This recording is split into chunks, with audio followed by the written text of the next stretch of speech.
Si de algo saben las abejas, es de flores. Hay de todo tipo y para todos los momentos. Lo importante no es solo su color, tamaño o forma, sino lo que hace sentir cada una. Y para esos sentimientos trabajan. Igual que el Banco Central, que trabaja para hacer florecer la economía y que sientas estabilidad. Para ese sentimiento de tranquilidad, para ese sentimiento de crecimiento y desarrollo, para que la primavera llegue a todos los sectores y los planes de muchos den grandes frutos. Banco Central de la República Dominicana, 75 años trabajando por una estabilidad que se siente.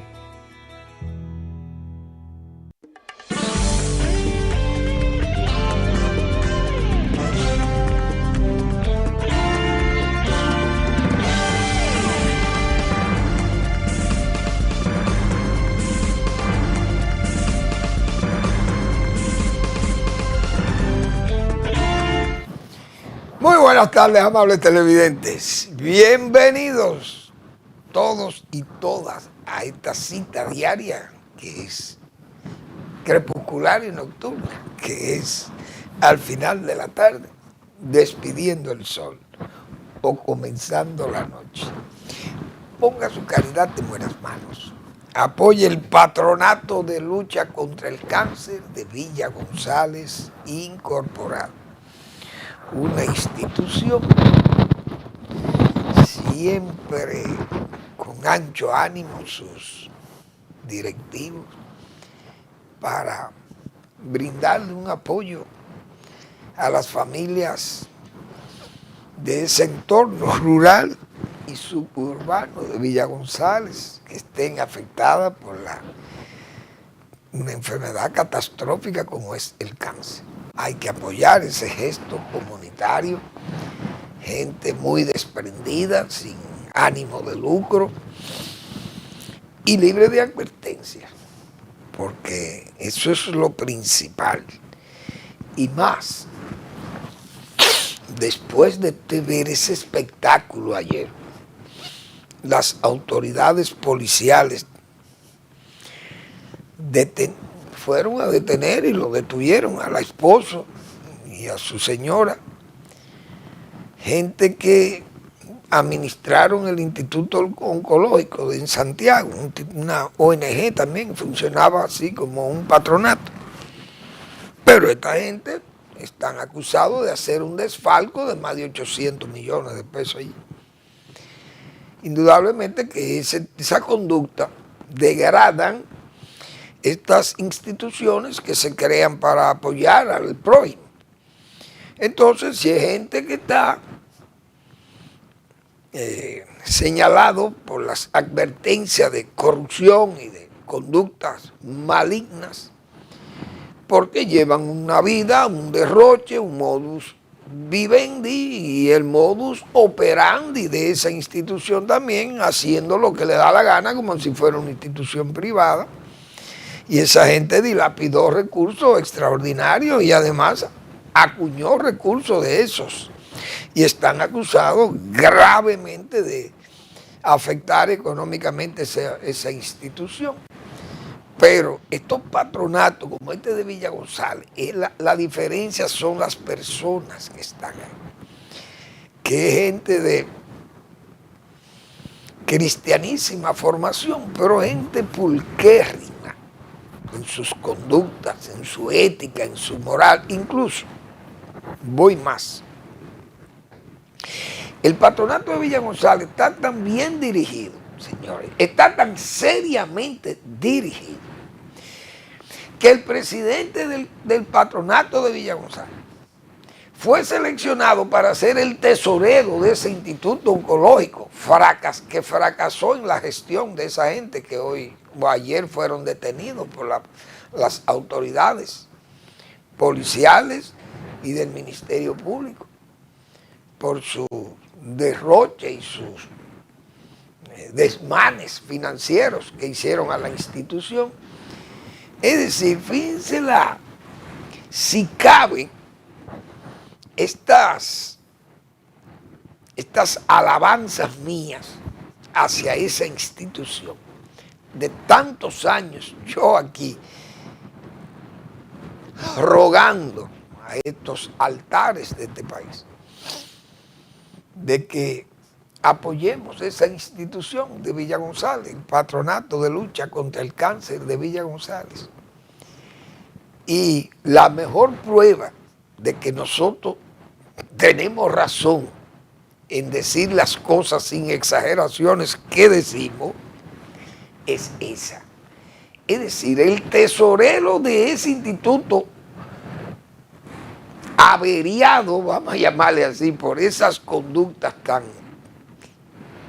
delictuosas de los que participaron de ese desfalco. El presidente del patronato de nosotros fue escogido como tesorero de ese, para rehabilitar, reorganizar, rehabilitar o fortalecer ese Instituto Oncológico de Santiago. Es decir, esas cosas, esos son gestos también que uno se siente bien porque sabemos que no estamos sembrando en terreno árido, sino en terreno fértil y bien húmedo para que las simientes nazcan y produzcan. Así que yo le pido a los amabilísimos televidentes que fortalezcamos este tipo de instituciones comunitarias cuando están dirigidas por gente de esa categoría. Gente libre de advertencia, como hemos dicho, sin fines de lucro, de integérrima formación y conducta comunitaria incuestionable. 809-443-8010. También el Hogar Escuela Santo Domingo Sabio. Todavía ahí sí es verdad que hay un desprendimiento realmente de cristiano casi ortodoxo, vamos a llamarle así, porque es gente que está ausente totalmente del ocio y del lucro. Vamos a hablar de los salesianos. Gente que ni siquiera no hacen alarde de su trabajo, ni hacen bulla, ni hacen ruido, como se dice, con su institución, en forma humilde, humildísima, pero integérrima. Siguen haciendo esa labor, como he dicho yo, esa labor de polinizadores, sacando jóvenes que están en alto riesgo de la delincuencia, gente sin oficio y sin beneficio. Y estos salesianos los forman como ciudadanos útiles al país. Avenida Independencia, esquina Gregorio Luperón en Santo Domingo. Bien, siguen las remesas impactando la economía nacional, cosa que está muy bien. Los dominicanos parece que las crisis, ni siquiera las crisis le ponen muros o antemurales, le ponen a la contribución del desarrollo nacional. Porque ese dinero que viene al país es un dinero muy útil, porque son divisas duras, que el país las necesita. E incluso las necesita no solo por las compras que tiene que hacer o los compromisos que tiene que hacer de pago, etcétera, etcétera, sino que fortalece la moneda nacional también.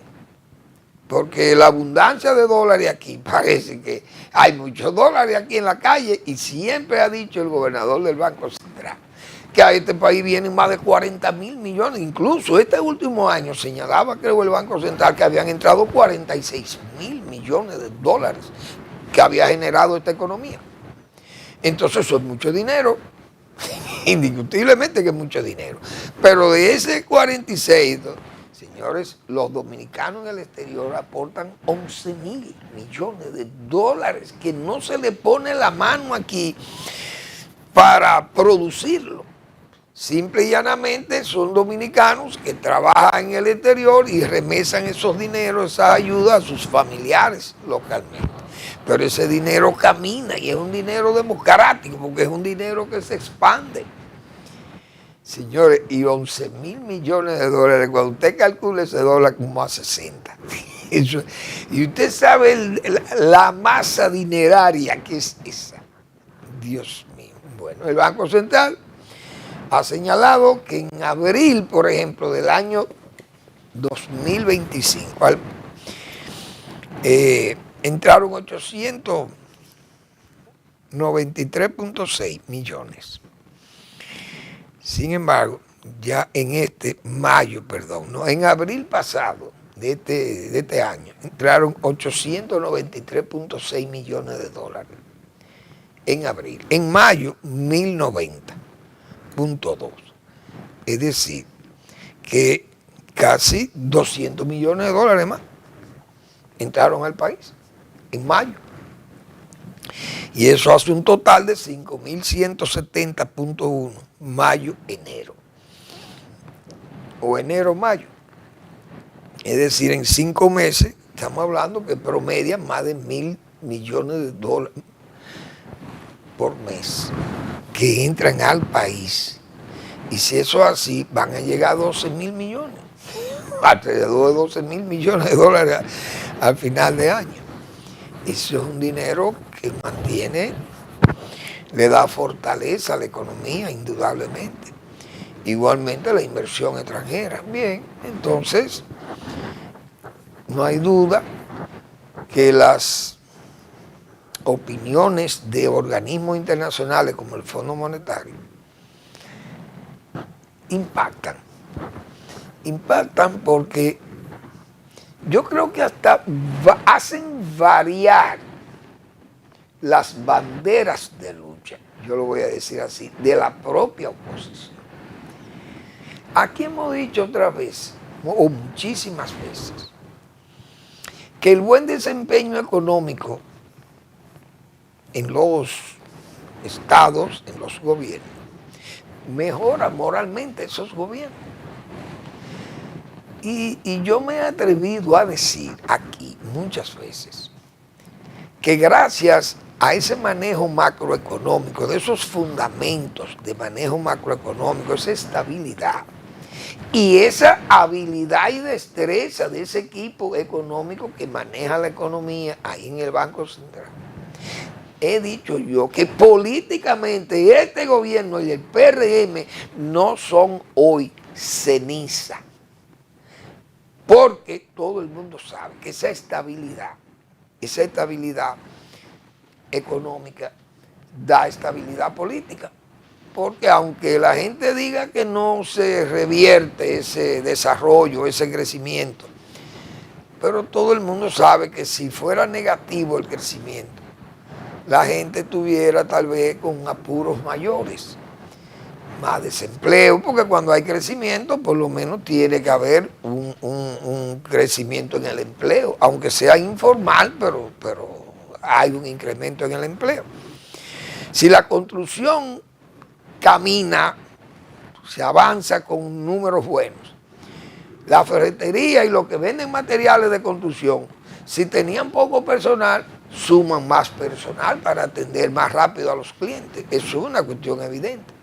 Si no hay crecimiento en el sector, se ve inmediatamente, como se dice, se ve el moquero donde venden materiales de construcción, porque no se vende la cantidad o no hay un flujo de salida y no se necesita tal vez todo el personal que usted tiene en el momento en que hay una alta demanda. Eso es una cuestión muy lógica. Entonces, indudablemente que esas informaciones que da el Fondo Monetario de que podemos crecer más de 4% o 4% y que la inflación estará en el rango meta que se ha trazado siempre el Banco Central, que aunque esté en 5.35 podría bajar más, viendo que ya hay vamos a llamarle un preacuerdo entre Irán y Estados Unidos, que ya el petróleo ha bajado a 73 o 74 dólares el barril, el petróleo de Texas.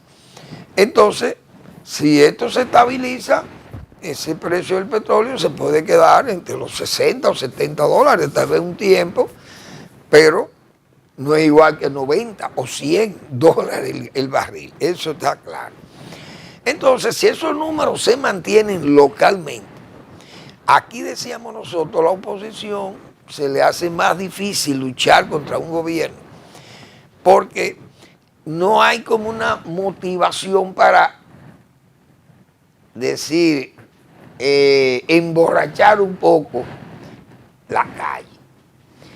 Es decir, no es lo mismo pisar la calle, como se dice, en un ambiente de dificultades económicas muy profundas, y aquí hemos hablado de eso yo no sé cuántas veces, que incluso lo vimos con el PPH, una situación tan caótica, por una mala dirección económica, porque el mundo estaba muy bien. El mundo pequeño dominicano fue el que dañaron los ineptos funcionarios del PPH, PRD de esa época. Y crearon una situación que desvencijaron la economía, el Banco Central quebrado, y vino la quiebra bancaria, más decisiones políticas ineptas y un desastre aquel periodo gubernamental. Entonces fue fácil derrotar ese gobierno en ese momento. Y todo el mundo recuerda aquellos pollos que sacaba el presidente Fernández. Muy bien. Pero también el gobierno, este gobierno, aunque tenga un buen manejo de los fundamentos macroeconómicos, este es un gobierno derrochador, un gobierno que gasta mucho dinero. Y gasta mucho dinero y no ha hecho una gran obra infraestructural para el país en 6 años. Entonces ha tenido que exhibir algunas obras que ni siquiera se han podido terminar. Y eso es muy debilita la imagen del gobierno, porque da a entender que las autoridades no tienen una buena dirección del mando, de la dirección del Estado, y entonces todos esos defectos pueden ser aprovechados por la oposición, indudablemente. Ahora, por el plano de la ebriedad callejera, por la situación económica, bueno, si el nivel productivo local, no me voy a explicar con el manufacturero, pero principalmente del área agropecuaria, que es el que produce los alimentos, puede haber estabilidad económica, pero no necesariamente, y hasta estabilidad en los precios. Pero el problema es que la producción entonces se resiente porque hay costos muy altos, y uno de los problemas más fundamentales que tiene la agropecuaria en este país son los costos de producción, que son muy altos, baja competitividad. Entonces esos costos altos se transfieren al consumidor, y el consumidor entonces se siente agobiado porque ve que los precios, aunque la economía esté en crecimiento, los precios no bajan porque el plátano sigue a 21 en los supermercados, de mejor calidad. Está llegando ahora de mejor calidad, indiscutiblemente, pero sigue a 21 y a 22 pesos una unidad de plátano en el supermercado. Entonces, para nadie es un secreto que eso afecta el bolsillo. Igualmente una libra de arroz selecto o super selecto, porque aquí nadie sabe lo que se está vendiendo en arroz, todo el mundo le pone el grado que le da la gana, pero vale 45 y 47 y 48 pesos una libra de arroz, el que se dice premium. Si usted no paga 480 pesos por 10 libras de arroz, de ese supuesto arroz premium, que yo no conocí ese grado, porque lo vine a conocer después de que esto se ha hecho una selva en cuanto a precio, y cada quien hace, como dice, un laissez-faire. Pero no es lo mismo usted compre ese arroz más barato, porque 480 pesos 10 libras de arroz son casi 500 pesos, señores. Y para mí, que me inicié, cuando me gradué en la universidad, me inicié en Inespre, pensar que un saco de arroz costaba 20 pesos con 50 centavos. Un saco de 100 libras, 20 pesos con 50 centavos. Hoy Ni media libra vale eso. Óigase bien. Hoy ni media libra vale 20,50. Indudablemente que los precios, claro, si sumamos la inflación desde allá para acá, hay que ver las cosas que han pasado. Pero es que nosotros también somos poco competitivos en la producción de arroz. Entonces tenemos buenos rendimientos tal vez, pero tenemos costos altísimos. Y lamentablemente esos costos altos se transfieren al consumidor. Esa es la verdad. Por eso, viendo las cosas así, la oposición tiene banderas de lucha para luchar contra este gobierno, principalmente ahora con este asunto de la reforma. Lo que pasa es que los partidos políticos no se quieren tirar encima a los grandes ricos del país, que están exentos prácticamente. Porque aunque a un rico, a una empresa que maneje millones de pesos, que son de los muy ricos de este país, los que generan miles de millones de pesos en venta y en beneficios y en cosas de que le sumen, que le carguen un 2% más, de un 25, un 27 los beneficios. Eso es, como dicen, eso no es nada, eso es paja para la garza, como dicen. Porque ellos, a pesar de todo eso, lo que hacen es que le incrementan a los productos, le incrementan lo que ellos están dejando de ganar, los grandes ricos del país. Las grandes corporaciones y esos grandes inversionistas están exentos del pago de impuestos de muchísimas materias primas que importan. Aquí hay muchísimas plantas que usted la ve trabajando y están también bajo el régimen de internación temporal. ¿Qué significa eso? Que esas compañías funcionan como si fuera zona franca, pero pueden vender en el mercado local. Entonces venden sus productos X porcentaje, de que X porcentaje, pero vayan ustedes a ver, de ese producto que se produce con materia prima importada sin pagar impuestos. Entonces ese producto sale a competir en el mercado local bajo ese régimen de internación temporal. Entonces esas zonas francas que operan así son competitivas adentro, compiten con las locales también. Yo no sé cómo los empresarios se manejan con eso, pero hay que ver las exenciones que tienen esas empresas. No pagan impuestos, muy pocas. Entonces, los inversionistas extranjeros, si van a la minería o van a la energía, tampoco pagan impuestos. O me refiero a impuestos aduanales. Pero usted ve lo del turismo. El turismo aquí, por ejemplo, yo recuerdo, aquí hubo una empresa que quebraron, una empresa criolla de mucha proyección y que debieran estar operando con buena competitividad, con producción amplia, que eran aquellas compañías que producían tejas y ladrillos, hechos de que de tierra dominicana, de arcilla, en sus hornos, y hacían sus ladrillos y sus tejas y todos esos materiales que se hacen de arcilla, principalmente materiales de construcción. ¿Qué hacían los del turismo? Comenzaron a importar las tejas libres de impuestos, quebraron la industria criolla. Aquellas industrias que hacían ladrillos y tejas en este país desaparecieron. ¿Por qué desaparecieron? Porque la mayoría de las importaciones de esos hoteles turísticos comenzaron a importar y a revender también en el mercado local y quebraron eso. O sea, aquí sabemos cómo es que se manejan los grandes. Entonces los gobiernos le tienen miedo a los grandes, pero la oposición le tiene miedo a los grandes también. No se atreven a hacer críticas. Las críticas que se le hacen a esta reforma o a estos ajustes fiscales que ha hecho el gobierno, porque el gobierno ha hecho el ajuste y va a buscar dinero. Esas empresas resulta que van a aportar un 2% más de sus ingresos o de sus beneficios. Pero eso lo vamos a pagar los consumidores.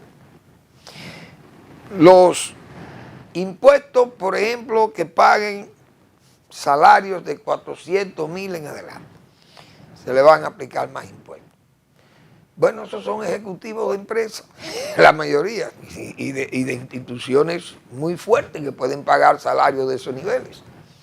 Entonces, esas empresas para no perder tal vez a sus buenos empleados y que le pagan eso, pues también le aumentarán, pero eso va, todos esos costos, cuando le aumentan a una empresa lo transfieren al producto. Al final terminamos pagando a los consumidores. Entonces, todos esos negocios que se puedan hacer, venta de inmuebles, imagínense una gente vende una casa. Entonces, ahora, en vez de pagar un 10, tiene que pagar un 15% de los impuestos de esa venta inmobiliaria, al Estado. Eso le daña. ¿A quién es que daña? ¿Usted cree que eso daña a los grandes ricos? Es a gente también de clase media. Esa es la pura verdad. Vamos a la pausa y regresamos.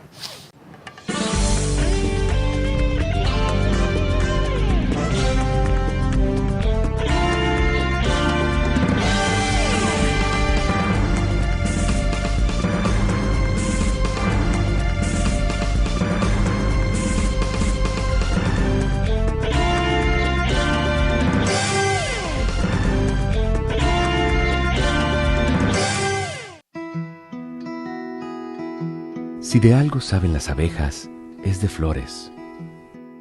Hay de todo tipo y para todos los momentos. Lo importante no es solo su color, tamaño o forma, sino lo que hace sentir cada una. Y para esos sentimientos trabajan. Igual que el Banco Central, que trabaja para hacer florecer la economía y que sientas estabilidad. Para ese sentimiento de tranquilidad, para ese sentimiento de crecimiento y desarrollo, para que la primavera llegue a todos los sectores y los planes de muchos den grandes frutos.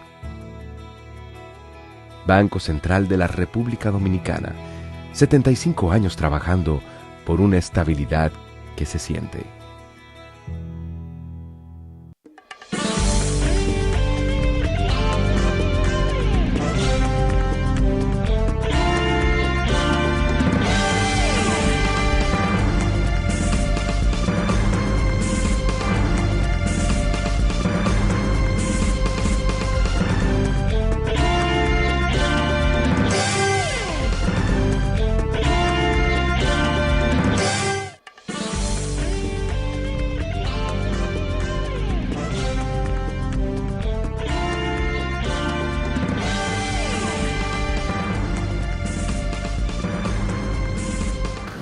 Bien, entonces vamos a esperar cómo vendrá el discurso de la oposición.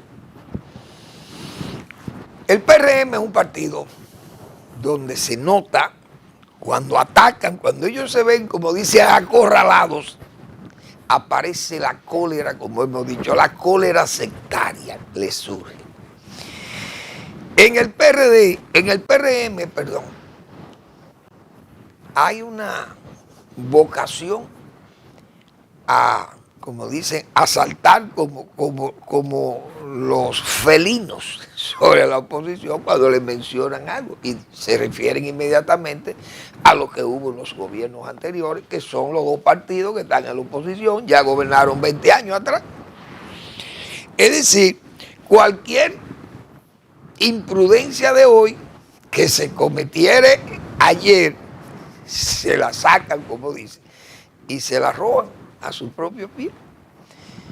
Y vi, por ejemplo, estos casos de cierto adanismo, porque parece que Adán, cuando Dios construyó ese ser que se llama Adán, parece que le puso de apellido Paliza, Adán Paliza, porque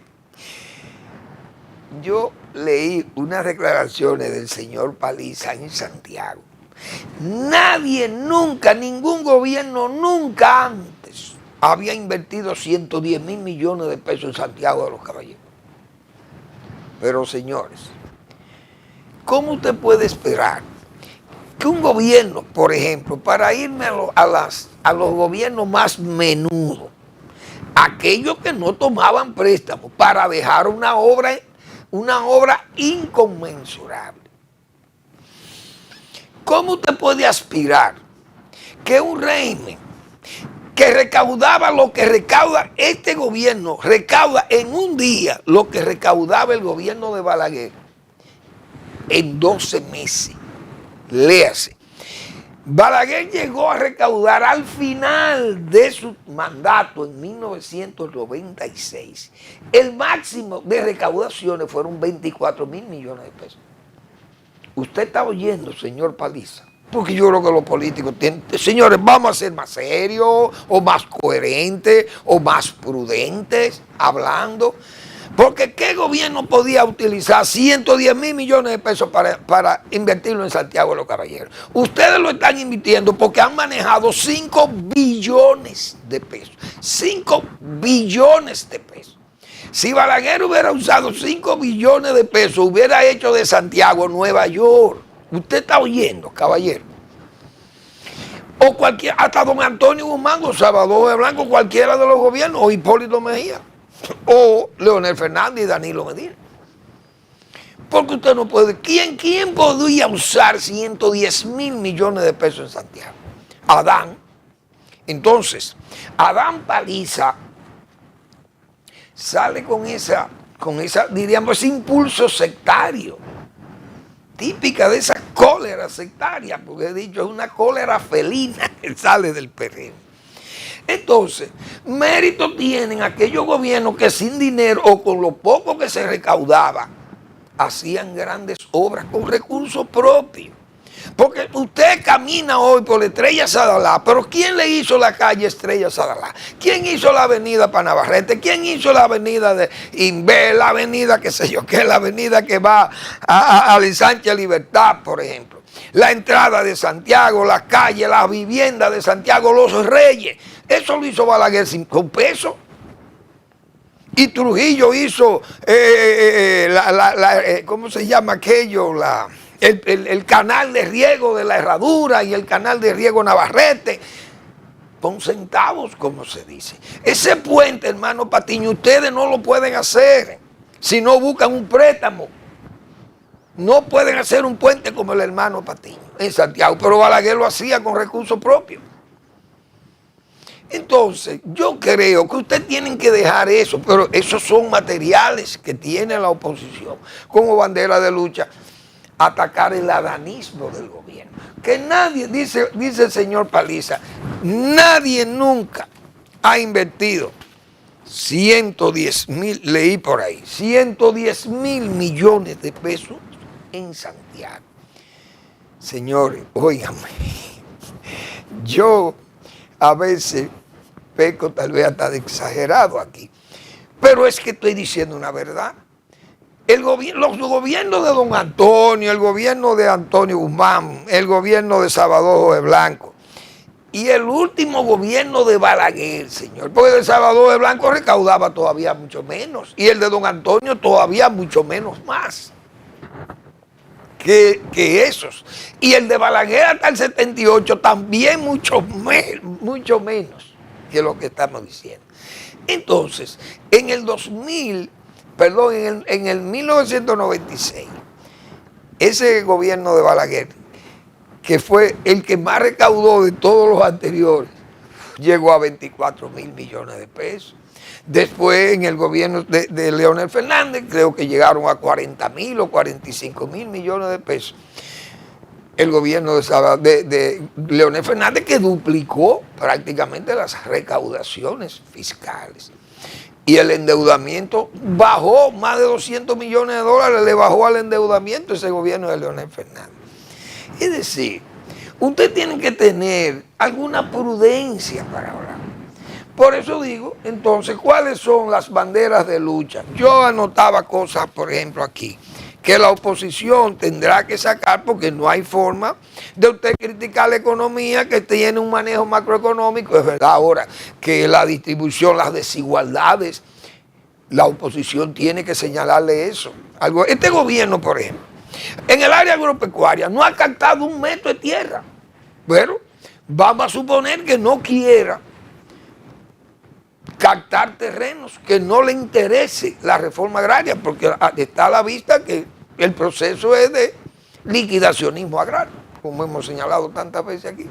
Bueno, pero eso es un material de trabajo, porque hay gente en el campo que tal vez quiere que le den una parcela o que le hagan un canal de riego, porque me imagino yo, si el gobierno hiciera los canales de riego, por ejemplo, de la presa de Montegrande, pero que no le interesa porque no tiene vocación para hacerle frente a ese tipo de infraestructura, porque no trabajan para el país, trabajan para su partido o para sí mismo, lamentablemente. Entonces no acometen obras como esa. Pero hacer esa obra, eso significa que se van a incorporar terrenos que pueden ser captados por la ley de cuota aparte. Usted asienta campesinos que tal vez están por ahí en forma nómada, no tienen de qué vivir.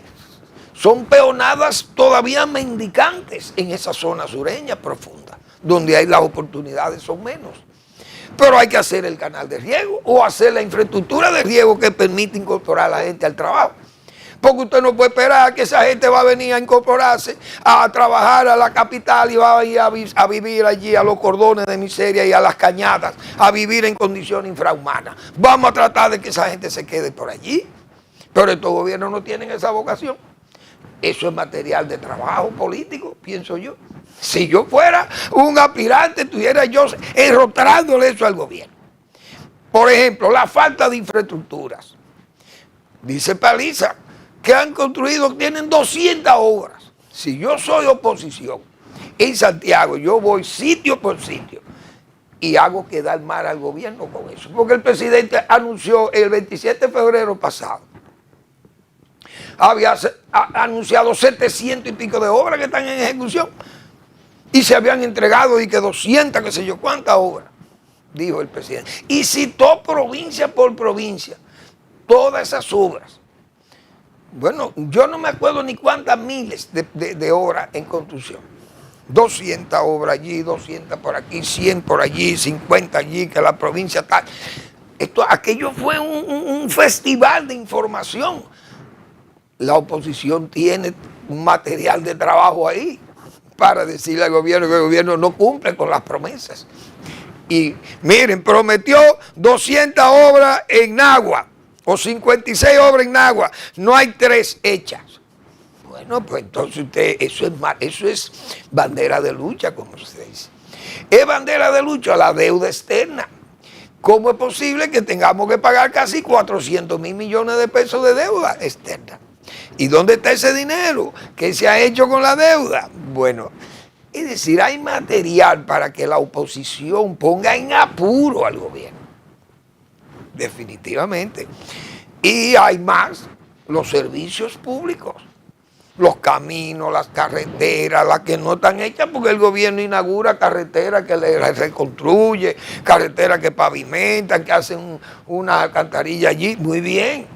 Pero ¿cuántas decenas o centenares de esas necesidades hay en carpeta?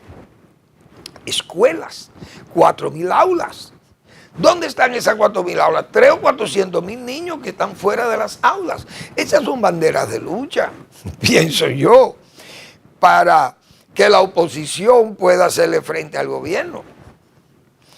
Porque este es un gobierno que se ha propuesto, el PRM, repito, se ha propuesto captar el voto sobre la base de la dádiva o la despatrimonialización del Estado, cosa que también la oposición tiene como bandera de lucha, decir que se está liquidando, por ejemplo, el caso de reforma agraria o que se está haciendo una contrarreforma y sin embargo las leyes están ahí, no se han derogado las leyes agrarias. Es decir, se está actuando en forma ilegal, en contra de las leyes mismas de la reforma agraria. El Código Agrario se ha obviado o se le ha echado, como dice, se le ha echado un montón de tierra al Código Agrario. Y eso por poner ejemplos, pero las construcciones de hospitales o las construcciones de escuelas, hasta los servicios policiales a las comunidades, a veces hay demandas, comunidades que demandan cuarteles, porque la vigilancia, la delincuencia actúan contra ellos, o las mismas acciones policiales también en contra de de la buena conciliación de poder y autoridad, porque señores, hay que ver una ejecución. Yo vi una ejecución ahí, que yo no sé si eso es verdad, pero la policía tiene que hablar claro con eso, señores. Ese caso, yo no sé dónde sucedió, pero lo vimos en las redes. Un joven que parece que enfrentó a la policía y estaba armado. Pero el muchacho se vio acorralado, soltó el arma y se entregó, levantó su brazo y se entregó, pero la policía lo ejecutó ahí. Esas cosas eso no puede ser. Ahora, esa conducta policial está sujeta también a ser una bandera de lucha, ese comportamiento de la autoridad. Y cuando los gobiernos no concilian eso, se convierten en gobiernos sin voz, gobiernos vacíos, gobiernos mudos. Ahora mismo, ¿qué respuesta puede dar el gobierno de eso? Bueno, eso se va a investigar. No sabe cómo son las investigaciones. Yo quisiera ir a Mano Guayabo, a esa cárcel de Mano Guayabo, donde llevan a militares y policías involucrados en actos criminales o criminosos. Uno sabe el relajamiento que debe haber ahí con esos militares y policías presos, sabiendo uno cómo son las cosas de este país. Bueno, pues entonces, eso es lo que hay, pero vamos a ver la parte política, cómo van a comportarse los partidos. El PLD de Danilo Medina es un PLD con una especie de, no sé, ahí Danilo tiene un individualismo ahí y una forma tan unipersonal de dirigir esa grey que queda ahí, de lo que queda, de esos ripios que quedan del PLD, y maneja su PLD con un individualismo verdaderamente posesivo. Ahí se hace lo que ese señor diga, ahí nadie puede opinar, parece, e incluso las candidaturas las va a imponer él, porque el caso del señor Gonzalo Castillo es toda una componenda y una decisión de individualismo posesivo. No sé si los demás aspirantes a esa candidatura de ese partido, ya que hay que decir de ese minúsculo partido, porque imagínense ustedes, ha tenido un comportamiento electoral tan débil para lo que fue ese partido, toda una oligarquía de masa, como acostumbramos a llamarlo. Entonces, hay que ver cómo los demás se van a comportar, si van a sentir o van a seguir esa conducta de ritual vasallático con ese individualismo posesivo de Danilo Medina.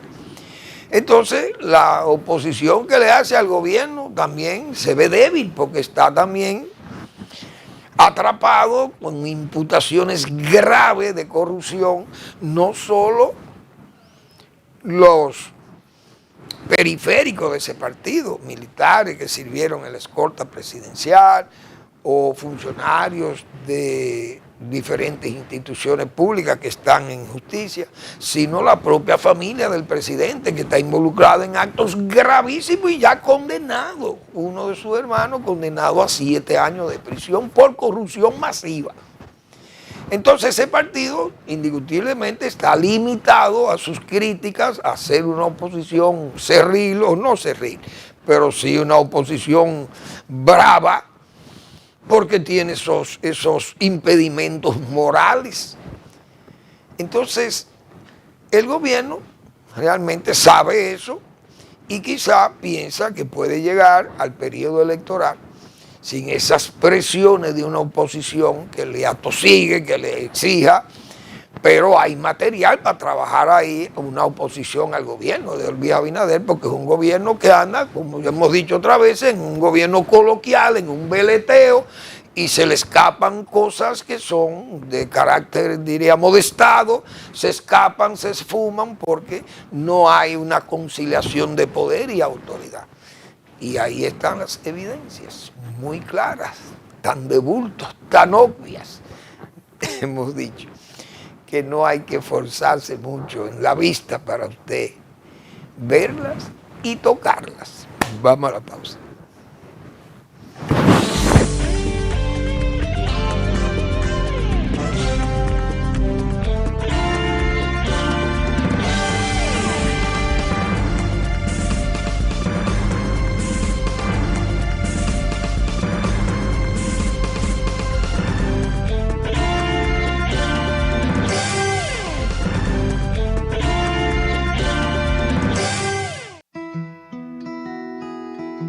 Si de algo saben las abejas, es de flores. Hay de todo tipo y para todos los momentos. Lo importante no es solo su color, tamaño o forma, sino lo que hace sentir cada una. Y para esos sentimientos trabajan. Igual que el Banco Central, que trabaja para hacer florecer la economía y que sientas estabilidad. Para ese sentimiento de tranquilidad, para ese sentimiento de crecimiento y desarrollo, para que la primavera llegue a todos los sectores y los planes de muchos den grandes frutos. Banco Central de la República Dominicana, 75 años trabajando por una estabilidad que se siente.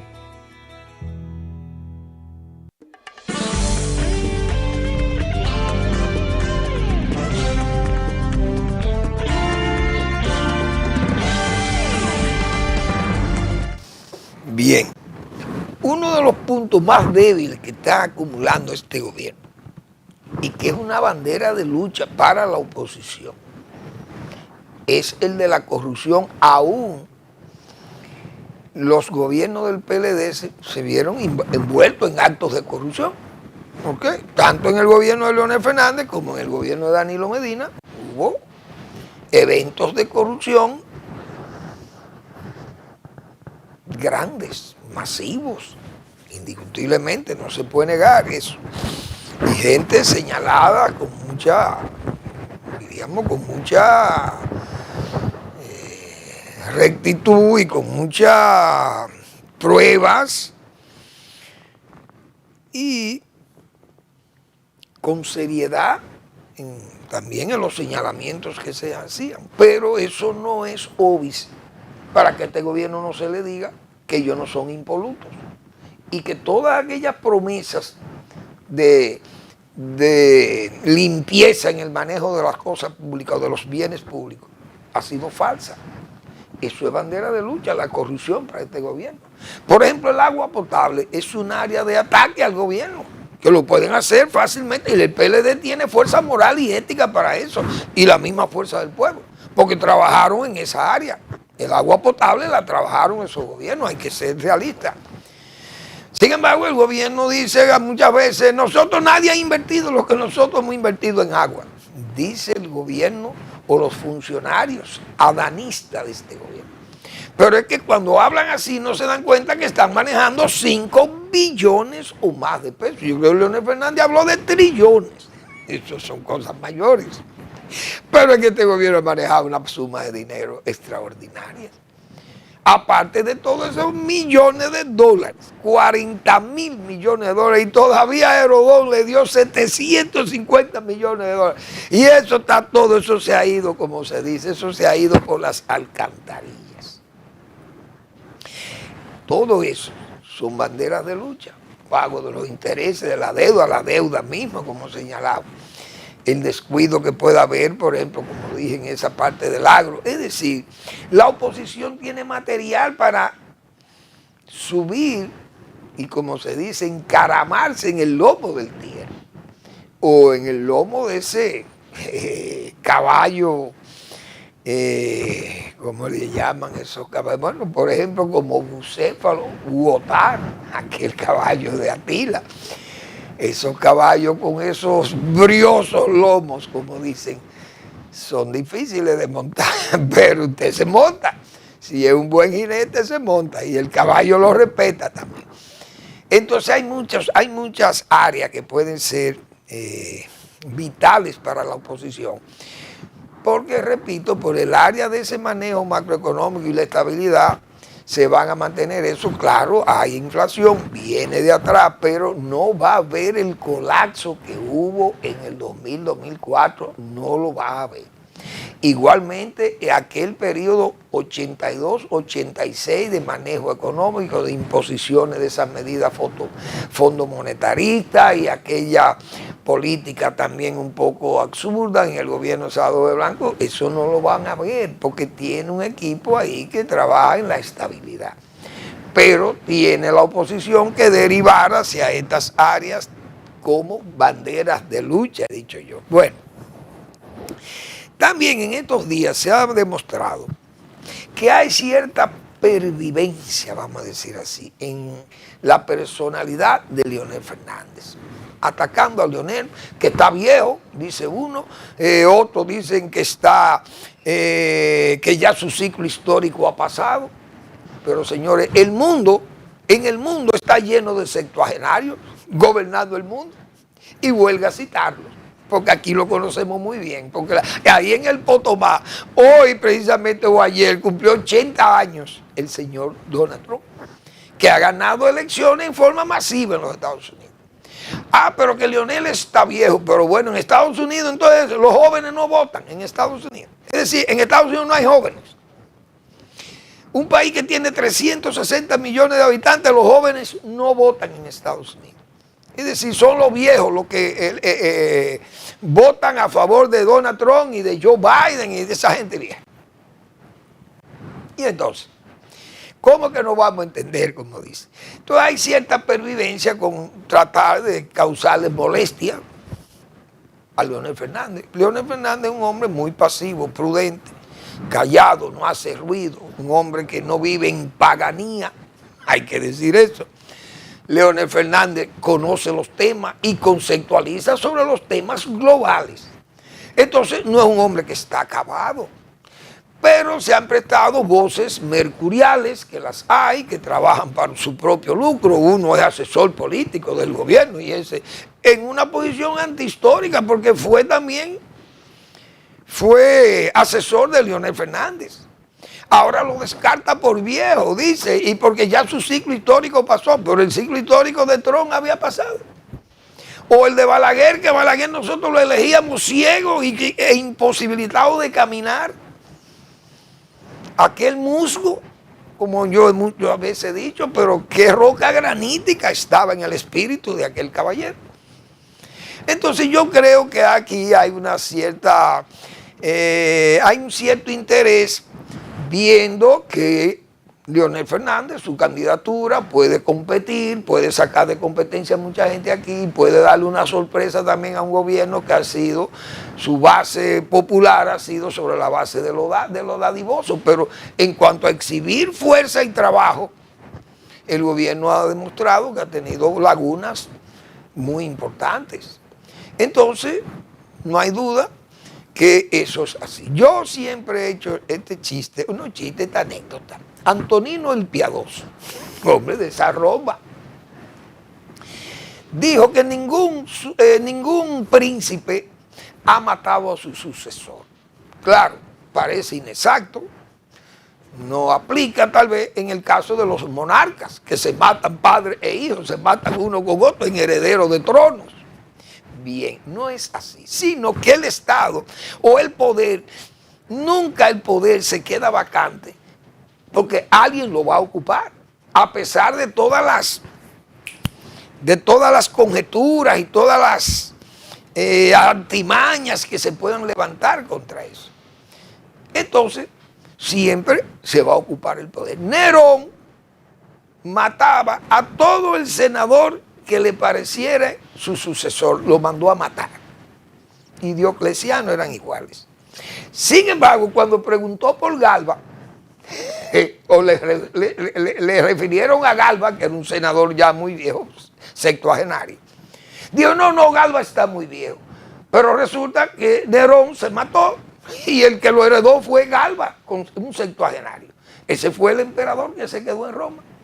Entonces usted no puede, un septuagenario usted no lo puede descartar a menos que esté descalificado mentalmente, que no pueda manejarse.